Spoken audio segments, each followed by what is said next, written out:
بسم اللہ الرحمن الرحیم۔ السلام علیکم ورحمۃ اللہ وبرکاتہ۔ اسلام اور ہم آفیشیل چینل میں آپ سب کو خوش آمدید کہتا ہوں۔ مرنے کے بعد کیا ہوگا؟ حضرت ابو ہریرہ رضی اللہ تعالیٰ عنہ فرماتے ہیں کہ رسول اللہ صلی اللہ علیہ وسلم نے فرمایا، جب میت دفن کی جاتی ہے تو اس کے بعد دو سیاہ کیرے آنکھوں والے فرشتے آتے ہیں۔ ان میں سے ایک کا نام منکر ہے اور دوسرے کا نام نکیر ہے۔ دونوں اس سے پوچھتے ہیں، تم اس آدمی محمد صلی اللہ علیہ وسلم میں کیا کہتے ہو، کے بارے میں کیا کہتے ہو؟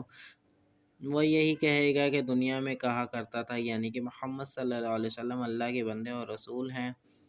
میں گواہی دیتا ہوں کہ اللہ کے سوا کوئی الہ ہی نہیں اور محمد صلی اللہ علیہ وسلم اس کے بندے اور رسول ہیں۔ دونوں فرشتے جواب میں کہتے ہیں کہ ہم سمجھتے تھے کہ تم یہی جواب دو گے۔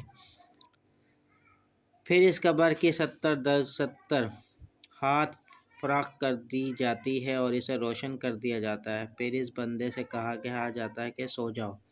وہ کہتا ہے، میں ابھی اپنے الہی اہل و عیال میں واپس جانا، انہیں اپنی مغفرت کی خبر دینا چاہتا ہوں۔ فرشتے جواب میں کہتے ہیں، یہ ممکن نہیں، بلکہ اب تم دلہن کی نیند جیسی پرسکون نیند سو جاؤ، جیسے اس کے محبوب کے علاوہ کوئی نہیں جگاتا۔ چنانچہ وہ سو جاتا ہے، یہاں تک کہ اللہ ہی اسے قبر سے اٹھائے گا۔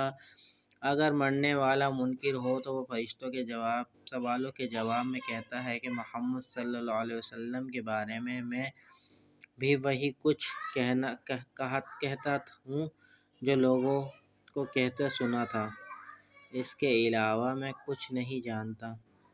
دونوں فرشتے کہتے ہیں کہ ہمیں معلوم تھا تم یہی جواب دو گے۔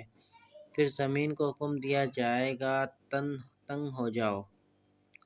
چنانچہ وہ تنگ ہو جاتی ہے، اس کی پسلیاں ایک دوسرے میں گھس جاتی ہیں۔ منکر اپنی قبر میں قیامت تک اسی عذاب میں مبتلا رہے گا۔